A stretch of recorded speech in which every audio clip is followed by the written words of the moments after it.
Hey, y'all, it's your girl, No Mercy. It's Tuesday night, so you already know what time it is.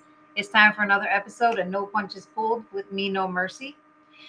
Some of you probably already know who I am. For those of you, if you are new here, my name is Brooke Millbrook, formerly known in the fight game as Brooke No Mercy Dierdorff. I am a retired professional boxer, held the WBC lightweight title until I retired, and I was inducted into the International Women's Boxing Hall of Fame 2022. I've been through some good, some bad, and we all know a lot of BS in the sport of women's boxing. But welcome to my platform. This is where we talk the talk and we walk the walk. We bring out the truth in women's boxing. You will hear from pioneers of the sport, past boxers, current boxers, even future boxers. We get down and dirty, speaking the truth of what takes place in women's boxing. You don't want to miss a single show, so please make sure you guys subscribe, share, so you don't miss a single episode here every Tuesday night with me and my special guests. But today, guys, I'm sitting down with a phenomenal woman, the lady of boxing, Ava Knight. She had an outstanding amateur record of 28-4 before turning pro in 2008. Ava's career has been nothing short of awe-inspiring. In 2008, she claimed the IFBA North American Bantamweight title after a very hard-fought 8-round unanimous decision against previously also undefeated Kaliesha West, who we had on the show a few weeks ago. The two did meet again, though, in 2011, resulting in a draw. In the same year, though, she knocked out Arely Mucino, securing the IBF Flyweight title and earned the prestigious awards like WBAN's Fighter of the Month and the Hottest Rising Star for November 2011. As her journey progressed, so did her victories, though. In 2012, she claimed the IBF Flyweight title, the WBC Diamond Flyweight. In 2013, she added the WBC Silver Flyweight title. And 2014, another WBC International Flyweight title. Her pro career stands at 20 wins, 2-5. She has shared the ring with the best of the best in the business, like we talked about, Kaliesha West, Juarez, Mucino, Sharon Gaines, Elena Reed, Anne-Marie Torres, Crystal Hoy. That's just to name a few. But let's get her in here. Help me welcome Ava to the show. What's up, champ? How are you? It's such a pleasure to have you join me on the show. I know your life's busy, but I appreciate you finding time. How are you doing? Yeah, I'm great. Thanks for having me on. I'm excited to talk. Yeah, that's awesome. I know it's fun for me talking to everybody because it's just like, I don't know, it's reminiscing. It's just such good memories. And you don't talk about it unless people ask. And that doesn't happen too often. So it's kind of nice just to talk about it and just reminisce about the good old days. Yeah, right. But first, why don't you start from the beginning? Take us back, childhood. What led you to the sport of boxing? I came into boxing. There was I'm from a small town, Chico, in Northern California, which is a big party city. But we have a big university.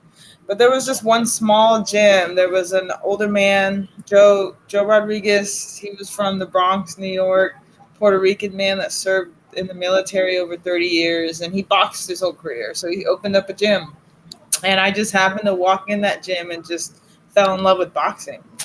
I wasn't a bad kid, though. I know a lot of people have that story where they're a bad kid and boxing. Yeah, I didn't have that story either. Yeah, so I don't have that pictured perfect, boxing story, but I could say that boxing just changed my life forever. I mean, I was still a good kid after that. And I think I was probably better after boxing, after starting, and it just became something that I had wanted to conquer. Yeah.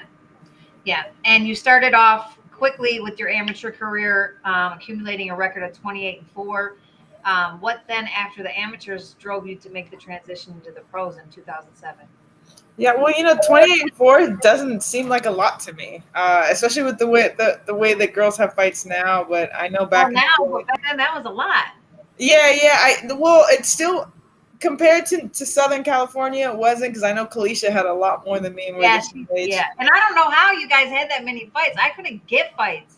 Like I had 15 fights, I think, before I turned pro. Oh wow! And I, to be completely honest, I'm pretty sure that some of that 24 is walk bys or whatever you call them. I forget what you call them. Walkovers or Yeah, whatever.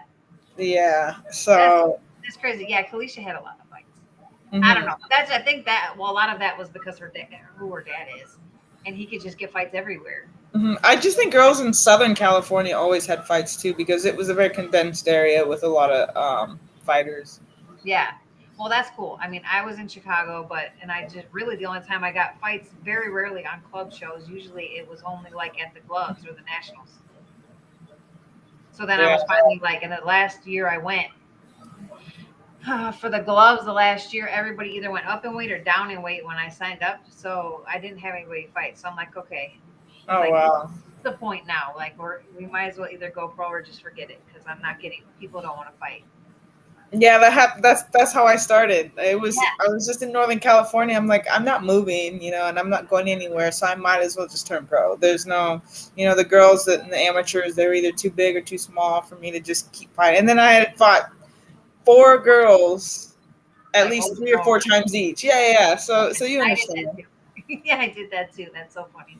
Yeah, most of them people are the same people over and over again because they're the only ones that want to fight.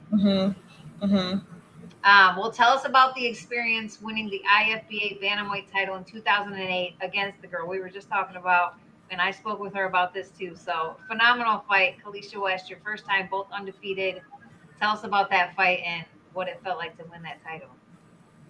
I know when I took that fight, or when we got that call for that fight, my coach is one of those guys that says you fight anyone, no matter who they are, how many fights they have. He always thought I was the best, and I believed in him. I really did, and I did. He was one of the best. So I guess getting that call, they're like, "Oh, Kaliesha West," and the internet wasn't as much as it is now. You can't go on Instagram and check everyone out. Or I think we had what was it? Not Facebook, but we had MySpace. Yeah, you could look on MySpace, but even then, like if you didn't know the algorithm, you didn't find anything. But I knew that she was really good. But again, my coach was like, "You can do it. You can do it." She had a lot more fights than I did, and I think she walked in thinking that I was just. I don't know what she thought, but I was assuming that she thought I was just some little bum from Northern California. Yeah. So it was exciting. I was prepared for that fight. I was prepared for her, and I did exactly what I was supposed to do. I threw off her game plan. I just fought her. I fought her, and I brought her to a place where that's not something that her and her father practice. And it was a fight. It was a real fight, and it was good. And it was great to beat her. Yeah. I am talking about it now. I think she gave me the biggest lump on my forehead I've ever had from a headbutt. But yeah, that was the first start that I really thought that I was kind of good. Yeah, that you're like, you know what? Maybe he's right because she's phenomenal and I just beat her. Mm-hmm. Yeah, exactly. And then not long after that, 2011, you guys did get the rematch. I'm assuming, everybody wanted the rematch. But that one did go to a draw. What was the difference between the first fight and the second fight? Do you think that it was ruled a draw? I think it was a hometown decision. That's what I really think. Okay. Location? I could say that because we were in her backyard, even though she says it's not her hometown, it's her backyard.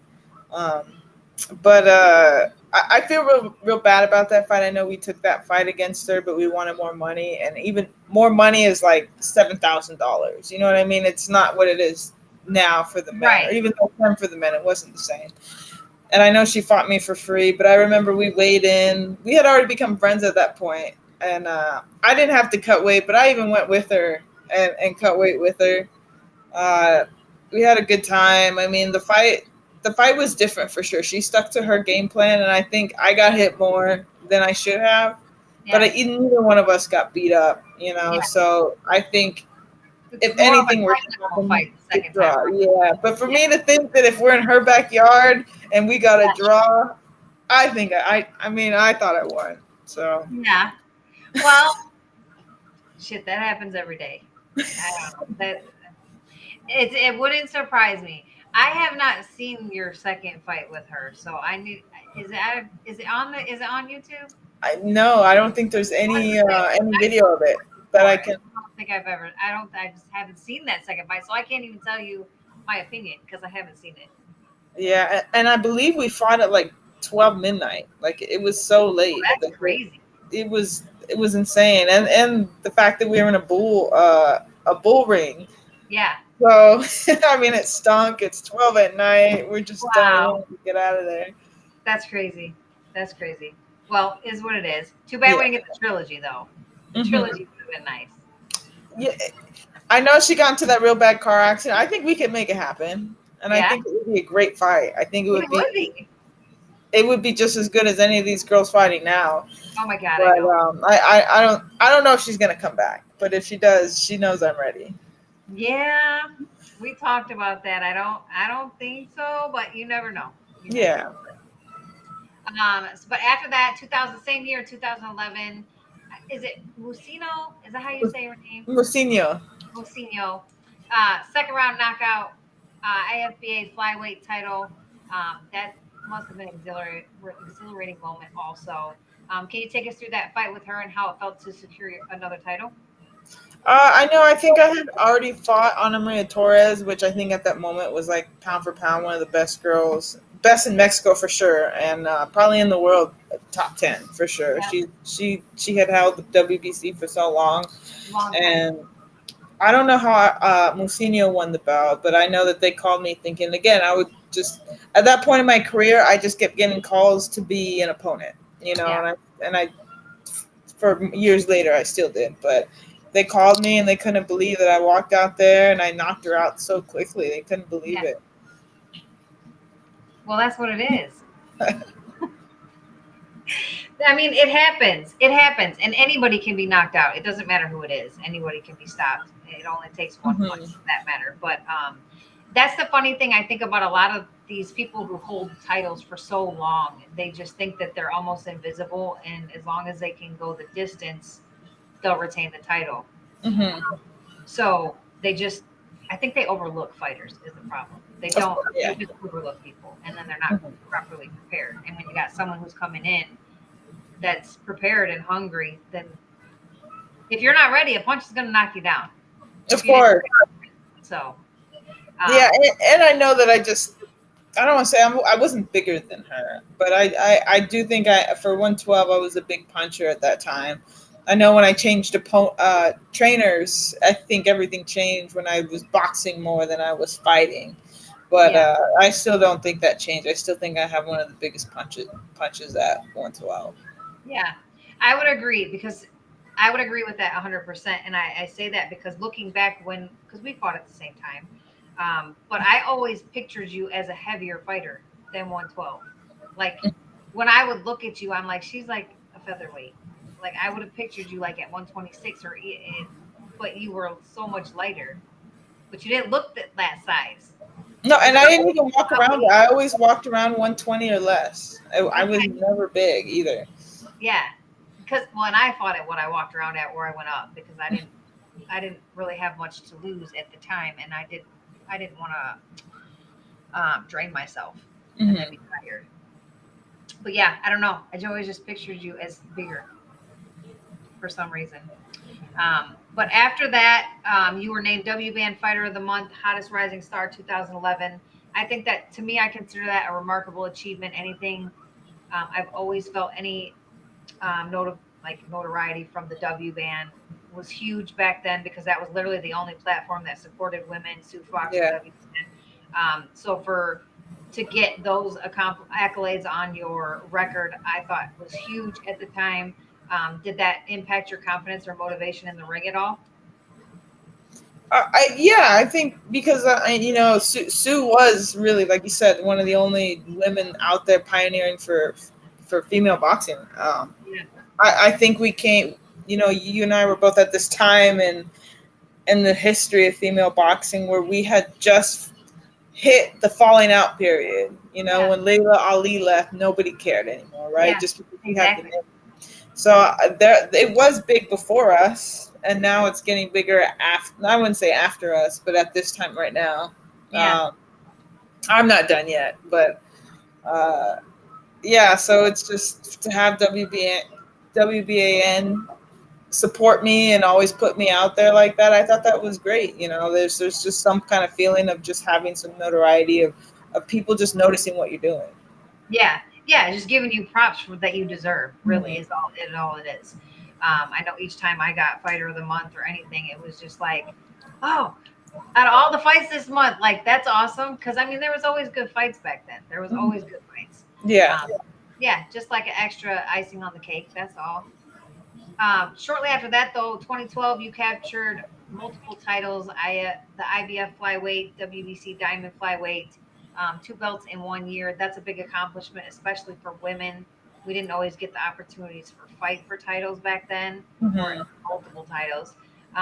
Tell us about those fights. What does it mean to you to hold all the titles? Does that mean? Is it anything special, or is it just belts for you?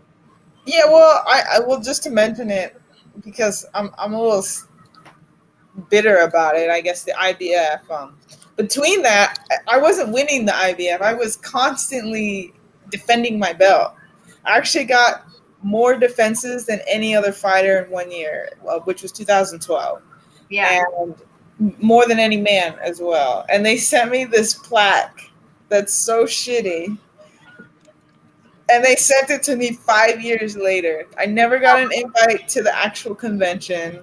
Like, I feel real shitty about the way the IBF treated me. And when I fought Mariana for what the fight you're talking about, they wouldn't let me unify the IBF and the WBC at that time. They would not. Like, the WBC Diamond was the only thing, because it's not a title that can be defended, Right. So I won that, but I was really upset that I couldn't have both belts. Like, now women are getting unified. They're getting all the belts. And we talk about that all the time, because it's frustrating for me, because there wasn't even such a thing as unifications then. Like, it was impossible. It was unheard of.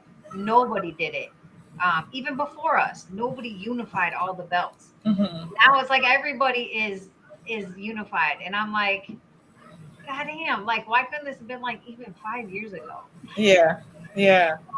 But it's, I mean, I'm happy for them, don't get me wrong, but it's frustrating, because it's like, man, I just missed the peak of women's boxing, where they're getting money and they're getting unifications and they're getting the recognition that we didn't get. And it's like, you're just a hair away from being there. Yeah. But that sucks that they did that. That's just, it's a shame. I can't. What is the plaque? What was the plaque for? I almost want to grab it and give it to you. It was for having the most title defenses. Let me just grab it, because it's right on my wall. I'm gonna grab it.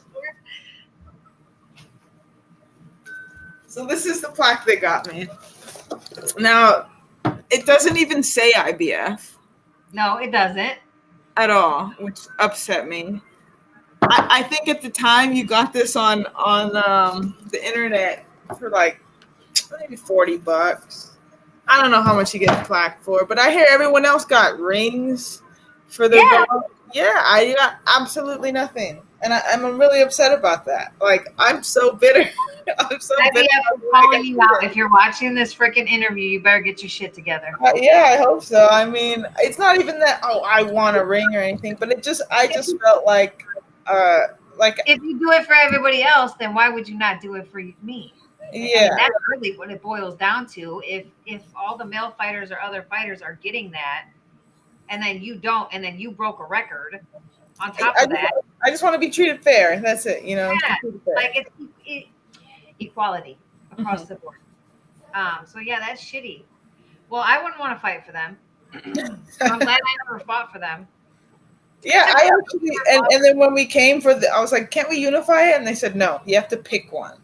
And I said, well, I would have rather had the WBC, but I said, you know what? Since I've been defending this IBF title, I'm going to just keep it. Yeah. And then that's what I got. That's what I got.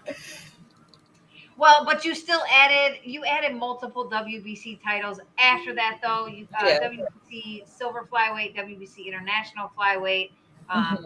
So, I mean, we kind of just dumped them off and then started going WBC at that point. So. Yeah, I think the promoter at the time that was bringing me out to Mexico decided to just toss it. Let's just go for the WBC. I don't even think it was that. I think it was just the opportunity that I had. I think I was fighting for something else.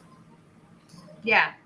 Well, and I mean, everybody knows the WBC is the most notable belt. Everybody wants the green belt. Yeah. So, I mean, it doesn't hurt to add 3 or 4 of them. Of course. Yeah. I mean, you got to have more than one. You couldn't just stuck with the IBF forever. You had to expand. And if No, for sure. Then sorry about them. Yeah, and I would have wanted more, but I think at that time the opportunities weren't there, you know? Yeah. It was hard to get opportunities then. We like that. There wasn't many opportunities to fight for the belt. So when you got them, you didn't want to turn it down. Yeah. But we talked about this kind of, or at least I did in the introductory. You shared the ring with so many amazing, great fighters, definitely top 10, top 5 fighters. Who would you consider was your toughest opponent and why? I think Kaliesha was. Even though I beat her and we got the draw, I know for sure that she's the hardest puncher I've been in the ring with. I think I had to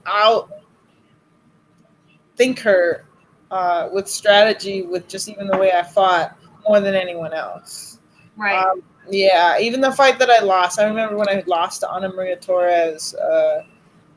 I had hurt myself before the fight. Not that that's an excuse, because I walked out of that fight knowing I lost. But I just wasn't my best. That's all, you know, and she beat me. And then I lost again at a lower weight class. And I remember I wasn't dying to make the weight, but I do more than I used to do, because I used to never cut weight.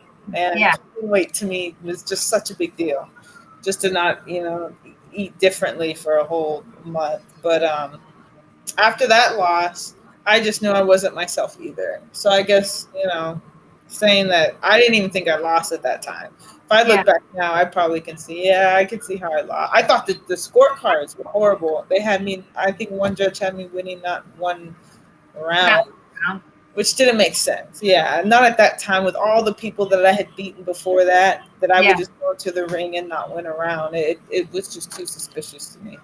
Right. But for Kaliesha, she was just the biggest, the strongest, and her boxing's just really good. Her boxing was tight, you know, but she just didn't have that grit to fight, you know. Yeah. I got you. That makes sense. And I would agree with that. And I met Ana Maria Torres when I fought Mia St. John in Mexico. Seemed like a really, down-to-earth, good person. Yeah. But yeah, did you fight her in Mexico?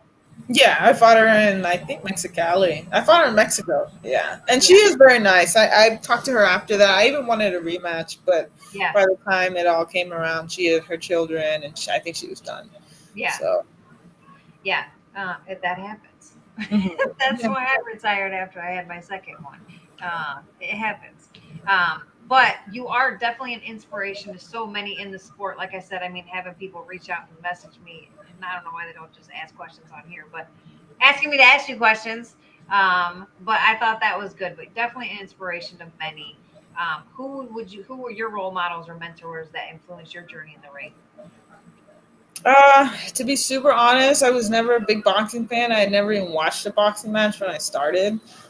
And I wasn't the kid that said that boxing, if I'm going to be a world champion as a kid. I think when I started boxing, I just knew that I was getting really, really good at this, and I could do it. I could conquer this. And it just became something that I was really, I guess, stuck on, stuck. I quit school for it. I went to school for a little bit, left school, but I know my dad, if I really, because like I said, I didn't watch boxing. I tried to for a few years, and it's just not my biggest, unless it's live, it's not my biggest thing to watch. But my dad had just pushed me so hard. He was an amateur as a kid, and he never got to turn pro because his health conditions and his asthma, which I have a little bit of. But he taught me so much, and I could just see how much he was living through me. And I think that I couldn't let him down. Like, I had to just keep doing it, and he would just keep showing up. And I don't like putting my family on blast, but he had a problem, and just knowing that he was going to the gym and being there for me, I was taking him away from that. And it just was making life for all of us just better. Yeah. Yeah. Well, and I always say too, same thing when people always talk about it or whatever. I say, even if you don't want to compete as kids, just having the parents put them in the boxing gym just to give them some extracurricular activity if they're not really into like sports at school or whatever, just to keep them off the streets and out of trouble. Yeah. They're busy, just keeping them busy and occupied. I agree. So yeah, that's awesome. And that's a great thing for him to be able to share that with you.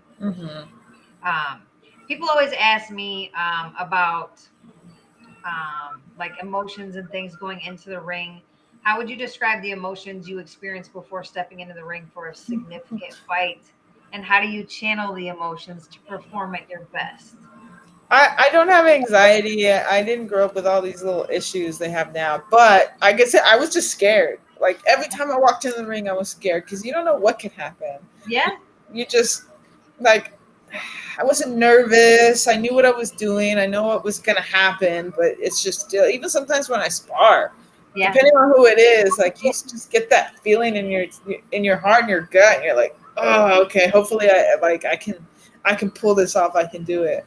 Yeah. And I know everyone says like you're supposed to be positive and you're supposed to know that you won, but there's a lot of there was a time that I knew that I was gonna win and I didn't, you know. So or even with sparring, you know you're gonna beat someone up, but you don't. So I think mentally just being prepared for everything, always have a plan B, because if you always think you're gonna win, you're not gonna have that plan B. But yeah, I think being scared and just knowing that once that bell rung, it would just go away. I couldn't say how. It's so that's exactly it too. I mean, that's like to a T, because my husband and I used to laugh so hard because like I'd be fine during training, like pumped up for the fight, like super excited, fine all the way up to the day of, like when we're in the dressing room and they're like the waiting, like dressing room waiting to go out.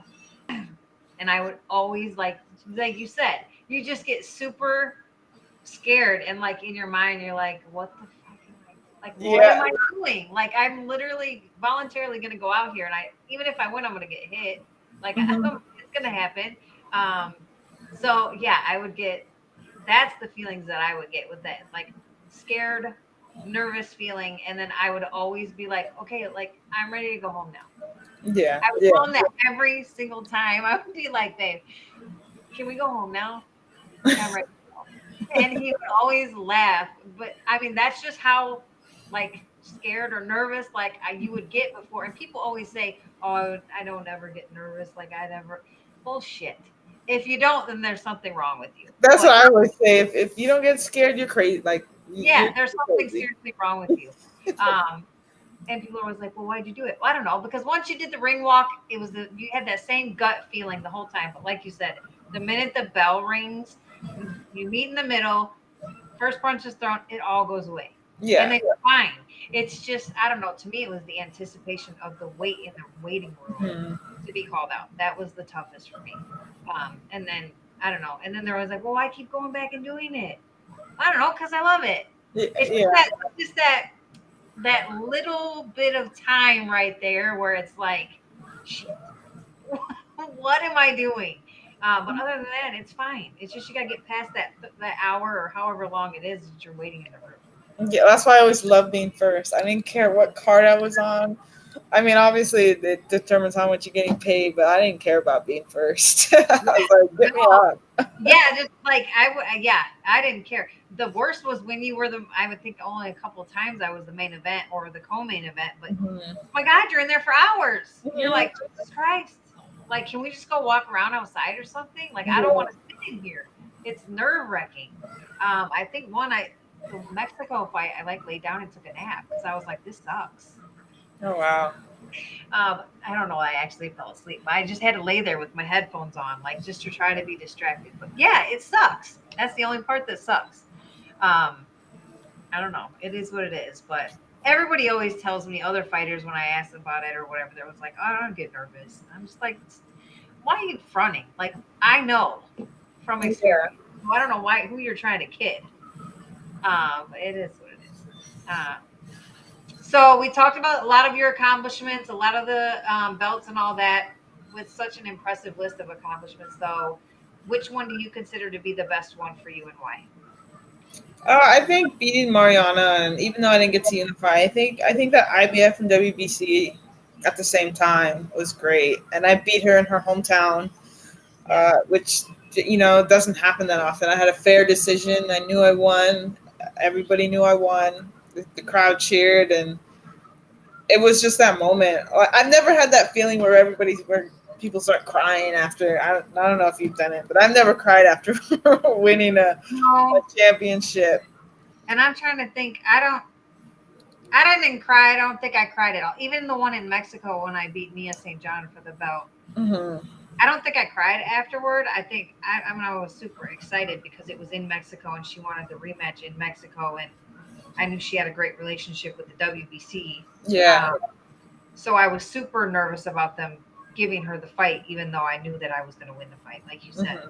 But I won a unanimous decision over there, which was phenomenal to do in Mexico. And like Mauricio Suleiman was sitting ringside, like they were all ringside, like Don King, like everybody was there. It was like phenomenal. That's my father was there, right? Yeah. Mm-hmm. But it was awesome. But yeah, that was just like, but I don't think I cried. I don't think I cried after. I might have maybe in the locker room when I called home and told him I won. Maybe. I don't know. Yeah, I don't think I did. I was just super excited. Yeah, I don't know that feeling. I remember being afterwards and just being like, first off, you just want to go home, like you said. Yeah, like you're just tired.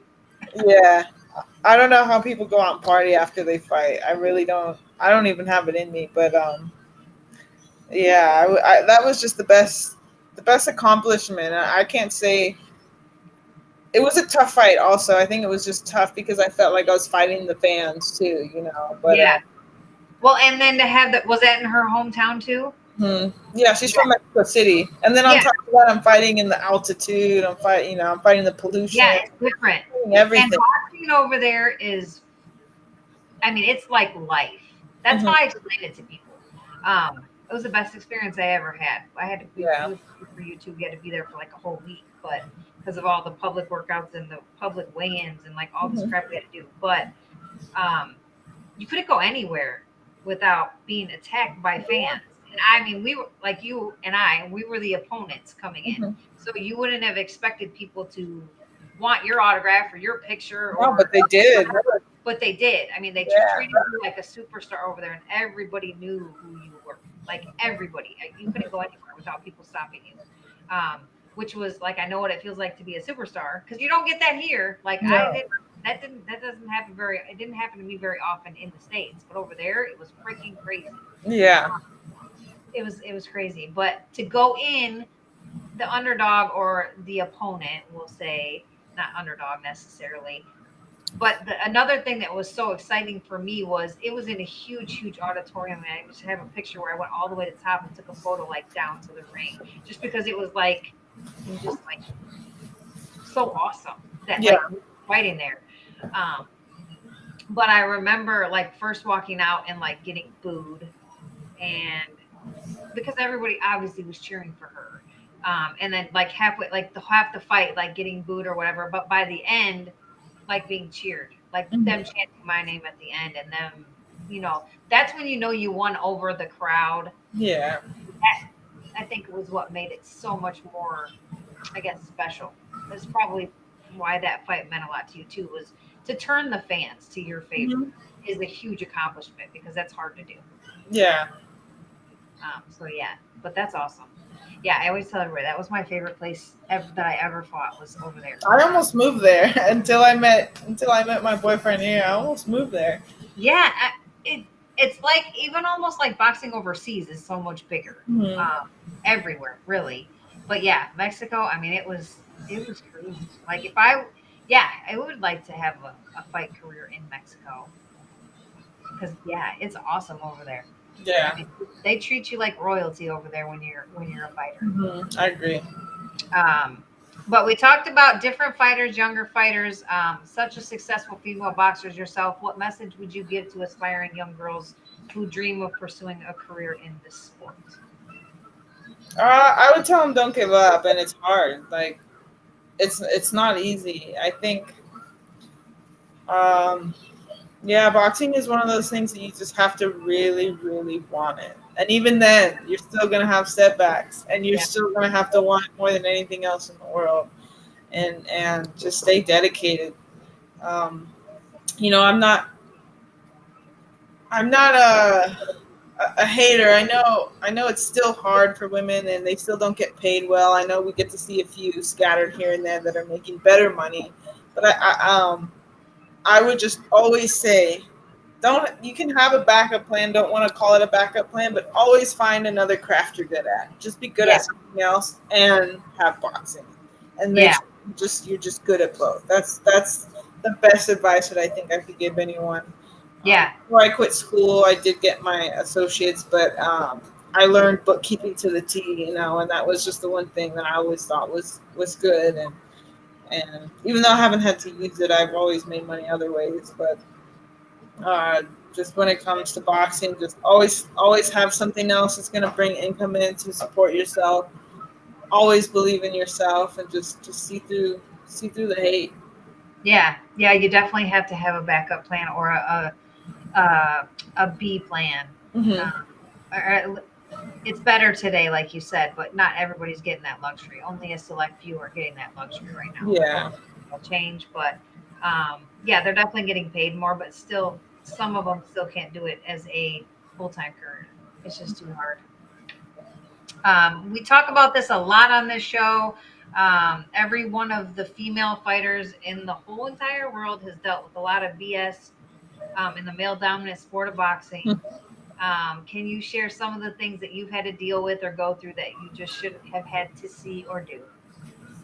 I think the worst part is dealing with male trainers who think that they can hit on you and get too close. Like, that always bothered me.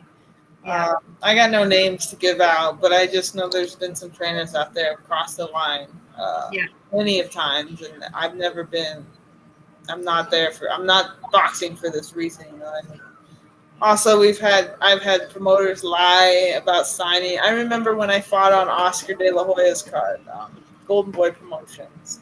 I was the only knockout the whole. This is when I knocked out another girl, and that I was smaller at that time. It was at like 110 or 112, maybe 110. And I was the only knockout on the whole card. And he came up and he's like, "I'm going to sign you," and this and that, and I never heard from them again. And I forget his name, and then I remember when I had messaged him later on, I think when Facebook was on, he said, "We'll never sign a woman. We'll never put a woman on TV." And I'm like, well, they did when, Layla was around. What's changing? Right. But, that was rough just to hear them say that to you. Just kind of like. To build your hopes, get your hopes up, and then just to be a complete jackass. And then I've had some women come along and try to take advantage of the situation, saying that, "Oh, well, we're going to make money doing this, and I got this promoter, and I got this promoter." And at the end of the day, I hate to say it like this, I don't know whose dick they're sucking to get me somewhere, but at the end of the road, they want to cut my money and pay them, and I just wasn't for it. I wasn't for it at all. Or even just people, I'm pretty sure you probably dealt with this, people who think that you wouldn't be where you're at without them. Yes. That part gets me so heated, only because it's like, I did this. I got in the ring. I trained every day. I'm the one who got up every morning and ran. Exactly. So for people to say that, and for male or woman, I think it's just and they'll flat out say that to your face, like, you wouldn't be where you were if it wasn't for me. Mm-hmm. Right. The only credit I give to my whole career is my first coach. I wouldn't be anywhere over here if it wasn't for him, the person who taught me in my craft. But any coach who came after, anyone, none of those people get to say that. None of them. No, they teach you stuff and they help you and they guide you in directions and stuff. They're not the ones that are actually in there. Yeah. The only reason why I said my first coach, because I probably would have boxed if it wasn't for him. Like I said, I didn't even watch boxing, so it's not like I kind of fell into it and just was good at it, and I was passionate about it. Also, I wanted to be there every day. Yeah, and that's the connection that you get with someone that's like once in a lifetime. Mm-hmm. You don't get that very often. So the question that the person messaged me and asked me to ask you was, in 20, so if you're listening, I'm asking her your question. 2015, you tried out for the WWE Tough Enough. Tell us about that experience and what motivated you to try wrestling. Okay, I did it because I got the call for it, and someone's like, just do it. I was like, you know what? Why not? Let's just Why go out not? there and see what we can do. And I could say it might be the most fucked up thing I've seen in my life. Like, when we talk about Hollywood, I get it because that's all like WWE is, and it's acting. There's no, maybe some people have a passion, but I would guarantee most of them probably don't. I remember going out to Florida. I remember them packing us in, and I remember when they took us into the room. There's all kinds of people from different walks of life, but you could see the ones that were favored or the ones that were good at what knew what they were doing because you had girls who had acted before. Uh, I think there was like a motorcycle girl. And a few other girls, like just real pretty girls too. The real pretty ones. Then you had the Yeah. guys with all of the steroids looking good. Those were the guys who made it farther. And then you had, like, it was just characters. You had the athlete that pretended like he was sucked at everything. And I was like, I'm just going to go there and try my best. Yeah. And be me. So Yeah, that's what I did. And I felt so bad because I got kicked off the first day I got kicked off of the show. That's why I'm not even probably in any of the seasonal highlights of that show at all. I think if you made it to the next one that you were included. But I remember sitting next to me. I didn't care. I was like, well, I got a free trip. Yeah. I'm gonna eat some food and meet some people, and it's not that bad. But there was a guy next to me who was bawling his eyes out. He was so passionate about wrestling. This is the first time he had ever been on a plane, first time he'd ever been anywhere. He showed me his photos. He would go to schools in his small city and town and neighboring towns with a bunch of people, and they were just so passionate about, like, they would have their own shows. Wow.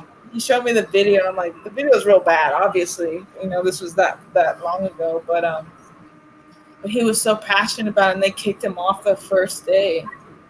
I mean, I get why I got kicked off, but why did this guy get kicked off? Right. Like, he's practicing this since he was a kid. He was so passionate, and that's when I thought, like, man, this is such bullshit. Like, Yeah. Like, at least in boxing, if you're really good, you might not win over the promoters and the fans with the way that you talk, but Yeah. you win the way you fight, Right. But with this, he knew everything to do, but for some reason, they just didn't want it, even though Yeah. he was probably the best one for the job, and that just made me feel so bad about it, and I just turned my face to it, and I just didn't like it. Yeah. That's crazy. But yeah, he was very intrigued to know about that. But still a good experience, a free trip. Kind of fun, but it was interesting. Yeah, definitely a whole different world over there. Joel Jennings chimes in and wants to know, how old were you when your first trainer got you into boxing? How long after that before you turned pro? I walked into the gym at 13 years old, and I started sparring at 14. So I would say I had my first amateur fight at 14 and turned pro like 2 days after I turned 19. I was hoping that I would get pro get a fight before and be 18, but I was 19 when I turned pro, and God, it just feels like so long so long ago. I don't feel that old. I know when I get in the ring I feel old, but in my head I just feel like, man, I still can do this. These guys can beat me. I know they can't beat me, but I feel you. I mean, you're only as old as you feel, one. Mm-hmm. But I mean, now you have, I don't know, you just have the experience. But when you think about it, it was a long time ago. Yeah. It was. Can't even lie to you. It was a while ago. But speaking of the WWE, you also made your pro debut and crossed over into the MMA world 2019. Had 2 fights in the cage. What made you decide to try out MMA? It's the same thing as the wrestling thing. It was like, why not? Like, just try it out and see if you like it. And I actually really like it. I know I got choked out in my second fight, but I can honestly say this from a boxer's point of view because maybe I didn't get beat up like some these guys get tore up sometimes in MMA. But I think the fight is easier. The actual fight in MMA is easier, but the training is harder than boxing. But even getting choked out, I was like, oh man, I didn't get my ass whooped. You know, like I didn't get my face smashed in. You didn't even tap out. Yeah, well, exactly. But I mean, I can understand some people like they get their arms broken, they get their ankles broken, like things get broken. I didn't have that. I didn't have that experience. I just got choked out, and I only got choked out to the point where I was about to. I didn't go unconscious. No, he thought you. I think he thought you were unconscious because he lifted your arm or whatever, and he I was standing there and I'm sitting there with my eyes closed because I remember exactly what was going on because my boyfriend does MMA, and he's put me in plenty of rear naked chokes, but the transition to it, and I'm like, fuck, I'm fucked right here. Like, there's nothing I can do. She's got a body lock. Like, either I sit here. I was like, oh shit, and I closed my eyes, and my arm went numb. And because I think that someone had commented on my page too about faking it. Like, there's no reason for me to fake it. Yeah, why would you fake it? I would have just fell down. But no, I didn't go out. But there was nothing at that point. If I look back, I haven't even watched the fight because I'm so embarrassed about it. But I already know what happened. I was there. But I did get out a few other submissions, which I am proud of for the little bit of jiu-jitsu that I have done. But I would do it again. I would do it again in a heartbeat. I think it's fun. I enjoy it. I mean, I don't like getting kicked in the leg, but I mean, what can you say? I don't like getting punched in the face either. Right. I would do it again. And you know, my boxing, like I said, is not over. I know I'm almost 35, but I've trained my whole life and I've stayed active my whole life. And I've made sure that even getting in the ring, no one knows it on the internet, but I just had a baby, and my first little girl, I fought 4 months after having her. This one, he made me fat, so I couldn't fight. I wanted to fight. I think boys do that. Yeah, I don't know. I know mine did. Mine did too. That's why I'm saying that. Well, he's 3 months now, and I've already been sparring for the last month. You know, so. I mean, it's not easy. Obviously, I still have not complications, but I still have problems from the pregnancy that are bothering me. But I still, even with this whole Marlon thing going on, like, I don't think she can beat me, and she's not that much older than me. So I mean, I'm not that much older than her. I think I'm only older than her by a year. And a lot of these girls aren't that young as well. I think Michaela Mayer is in her 30s. Yeah.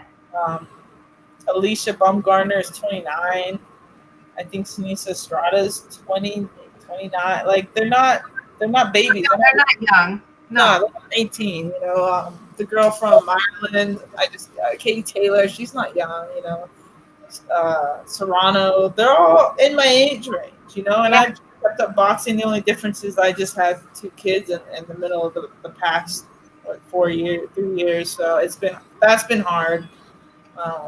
And this having that mentality of people being like, oh, you're done is another reason why I never told anyone I had another baby. I mean, I just went silent on Instagram. Yeah, you did. It was news to me, and that was the next question was going to be, you haven't fought since 2021. Are you officially calling yourself retired or planning to fight again? But we now know the answer to that. Yeah, no, I can't give it up. I know I can still win. I told myself after having my daughter that I was going to win another world title. And I know I can do it. It just happened that he's not an accident, but he just popped up in the wrong time. And I said, you know what? But at that time, I had fought 4 months after having her. I was trying to get a fight right after, and my manager at that time was trying his best, and we couldn't get anything. And then, you know, I like I said, I got pregnant. So I guess he's out now. I'm done. I'm not having any more, and I'm going to make sure that I'm focused on the ring, and we'll see. Yeah. So then the big question, well, I guess Joel wants to know when you expect the Esparza fight. You've hinted it on social media. You are pending retirement. She's not retired. Hmm.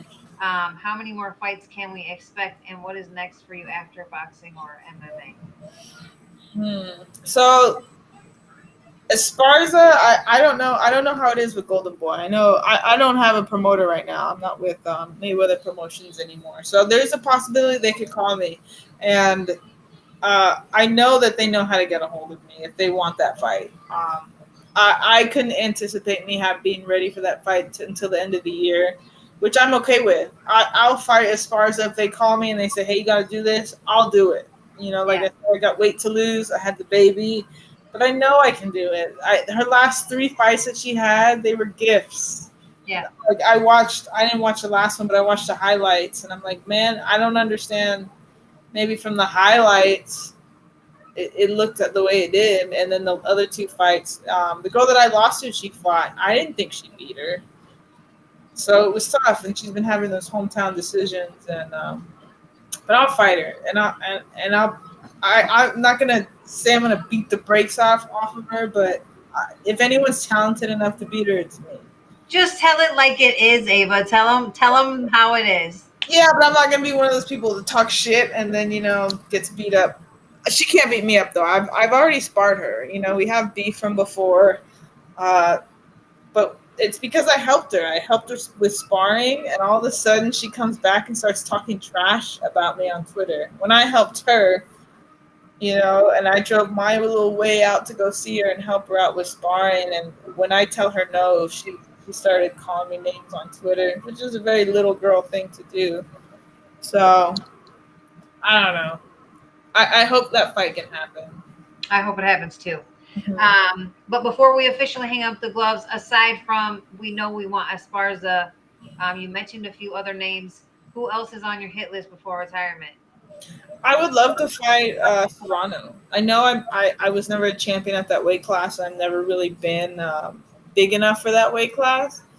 But I think I come from the era where you fight the best till you're done. And obviously I would never quit after a loss. But if anyone, I think size matters in this fight. So I'm going to have to be to my T.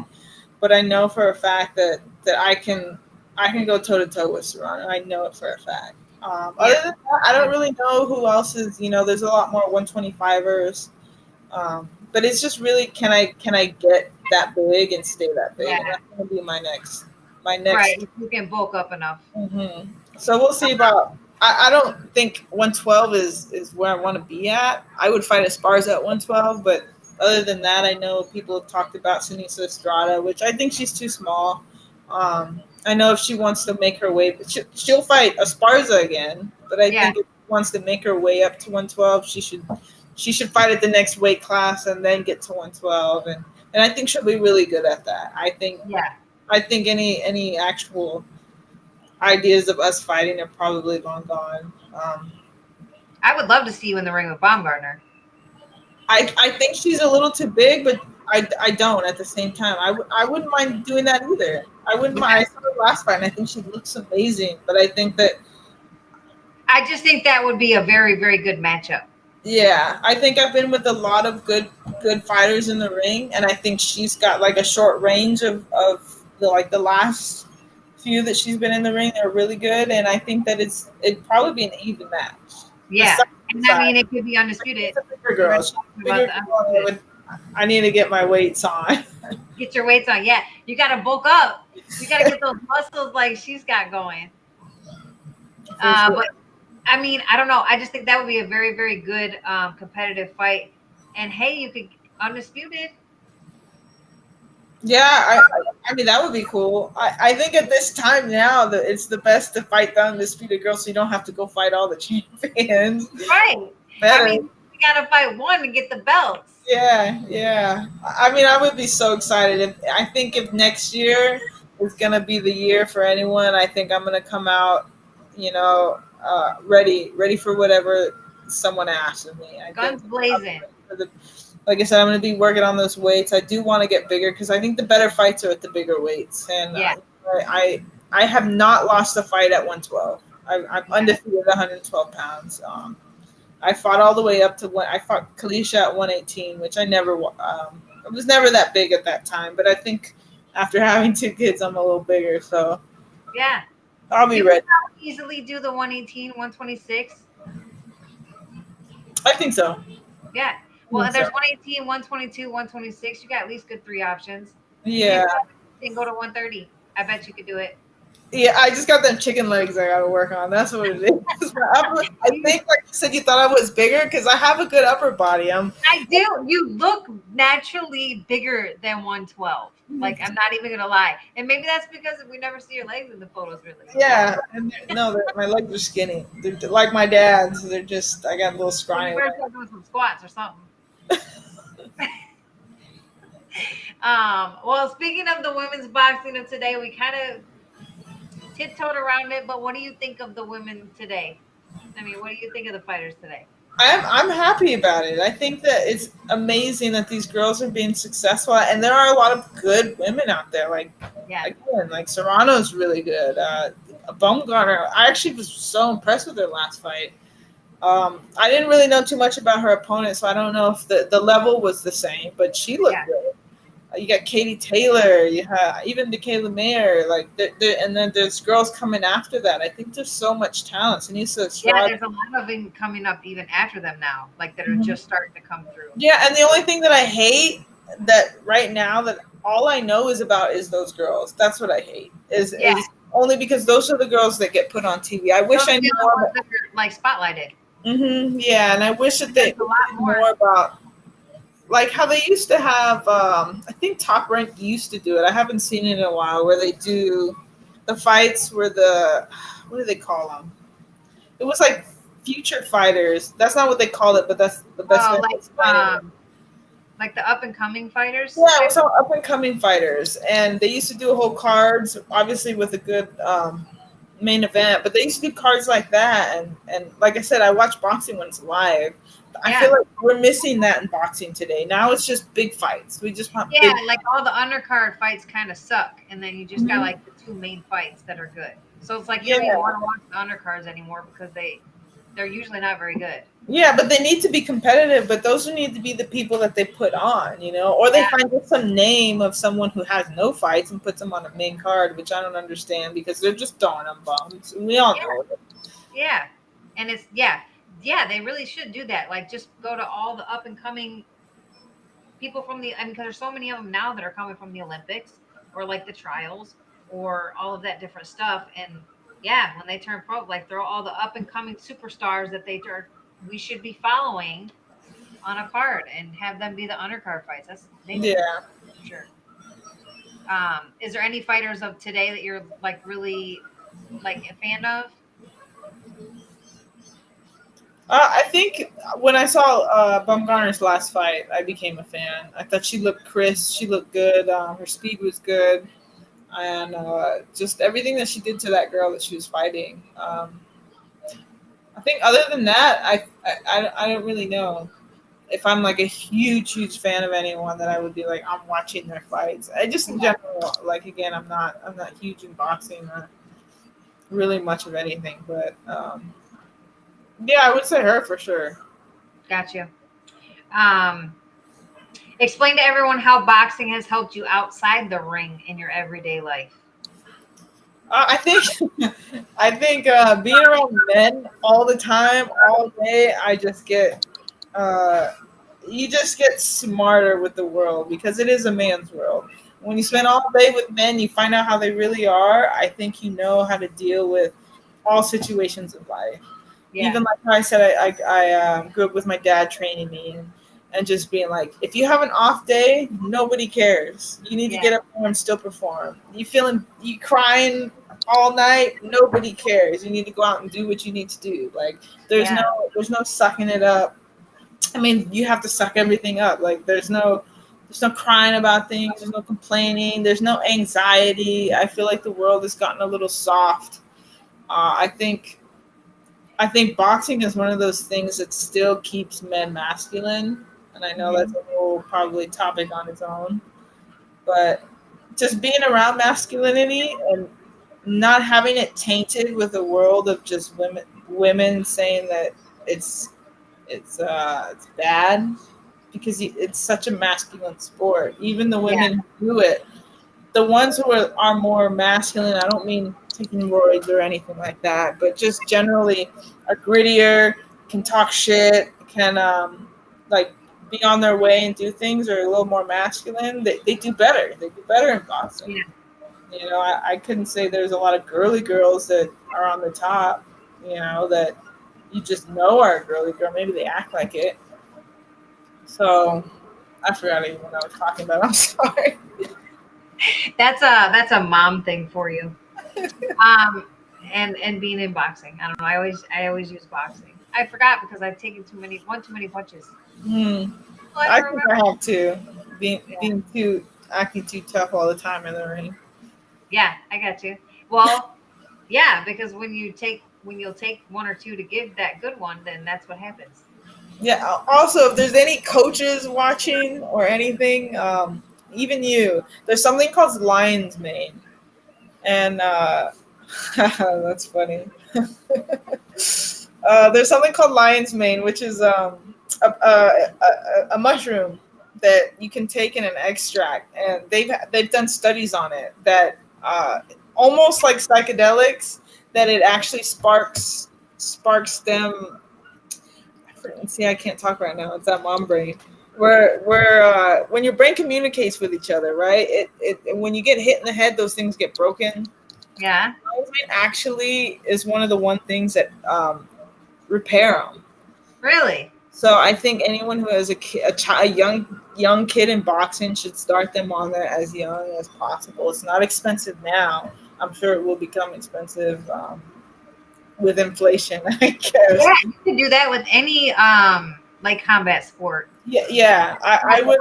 Football even, or yes, football, even soccer. I think soccer players get knocked out a lot, which that's crazy. like, I never knew that. Mushrooms, huh? Yeah, mushrooms actually. I mean, if you want to take psychedelic ones, they do it too. But lion's mane is the one that I take. I take it every day. It's good. It's good for memory. I know mom brain is a whole different story, but I know getting in the head, it's supposed to. I should look into that because I really think that's why I forget a lot of stuff.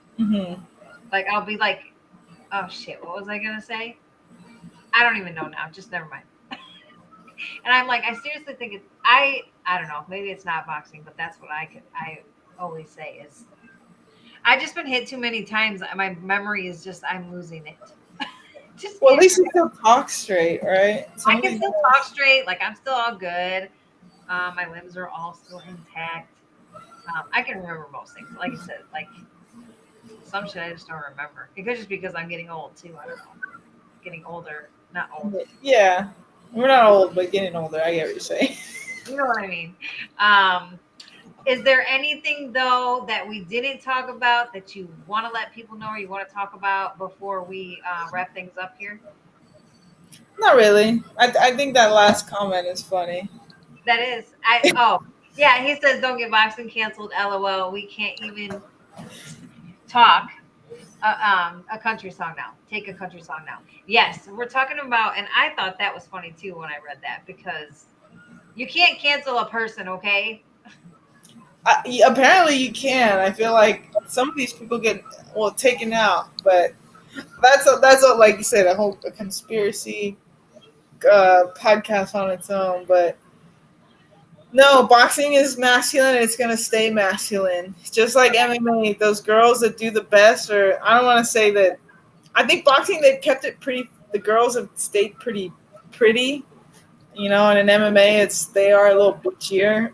Not saying there aren't any butches in female boxing, but because there are, but yeah, it's a very masculine sport. It should stay masculine. There should never be any woman who comes into it and says it shouldn't be. And I really have that view on it. I don't even know why canceling people and taking away their voice, our amendment rights is another thing, you know. Yeah, that's a whole show in itself. I mean, we can go on for days about that stuff. Trying to cancel people, cancel music, cancel kids' books, cancel kids' movies. Like what? Yeah, that's a whole nother episode. Yeah. non-boxing related. But yeah. Sometimes I think the world today scares me because I don't know where it's going. But what are you gonna do? Joel says, "Congrats on the second child. I look forward to seeing you in many more fights and collecting many more belts in the future." As I'm Great. sure. Thank you, Joel. Tell everybody where they can follow you on your social media if they're not already following you, so they can stay connected with the upcoming news. I just have Instagram, which is at Ava Knight with dots in between Ava. I did get back on Facebook. I have my Facebook page to back up. I'm not on it very often, so if you do write something, I probably won't see it for a week or two. And I just started making my own soap, just in That's case what's I up. want to do that. Ava Organics. I'm gonna start selling on Etsy. I just got tired of all the chemicals that people put in our food and our products and our skincare, and I'm fed up. So Well, I'm gonna have to look into that for sure. yeah. I think it's cool. Posting And it on I your love all Instagram. kinds of ingredients too. But again, back to boxing. But yeah, for boxing, just Everybody follow her to get all your products too. Mhm. I'm digging it. And also, everybody, be on the lookout because Ava is not retired and she will be hitting the ground running 2024, coming in hot. Definitely. I'll definitely be looking forward to that. That's all I have for you today. I appreciate you taking the time. I think we had a perfect timing because I hear You hear him in the back? them in the background. I don't know which one that is because I can't tell if it's older or a newborn. It's the newborn. Yeah. Okay. Waking up. So that was perfect timing because you had just put down. Man, we that mom vibe. We got the mom vibe. Like I Yeah. sensed that we needed to wrap it up. No, but I appreciate you. It's been awesome talking to you. I look forward to seeing you in the future. If you need anything, let me know. But it's been a pleasure. Yeah. Thank you. Thanks for having me on. All right, you two tell everybody say hello and go love them babies. All right, everybody. Thank you again so much for joining me tonight on another special episode of No Punches Pulled with No Mercy. I hope y'all enjoyed the show. Please do like, subscribe, and share the episodes out for me. All right. Spread the word. Let everybody know about No Punches Pulled with No Mercy so we can get more people in here talking, commenting, asking questions each week so we can just keep growing. All right. We got some amazing stories and everybody should hear them. So make sure you guys are letting people know to come watch every Tuesday night here. There's also a donate button down below. If you guys are feeling generous, the donations go straight to me to run the show and keep things going. But if not, I just appreciate your company. Thank you, Joel, so much for commenting. Eddie Barrington, thank you. Legends love it. Thank you guys for joining me. All of you, those of you that are not commenting but are here, I appreciate each and every one of you for tuning in every week. Do make sure you're following me on my social media platforms as well so you can stay informed about who's going to be on the show from week to week. I have two accounts, of course. No Punches Pulled with No Mercy, the podcast page, and then my personal page is under my boxing page. It's under Brooke No Mercy Dierdorff #Millbrook. That way you can see who's going to be on before they're on and get a little bit of background on them. But again, ladies and gentlemen, I appreciate you so much for being here. Thanks for tuning in with me tonight. I will see you all again, same time, same place next week with the next special episode of No Punches Pulled with me, No Mercy. But until then, punch hard because nothing else matters. Good night, y'all.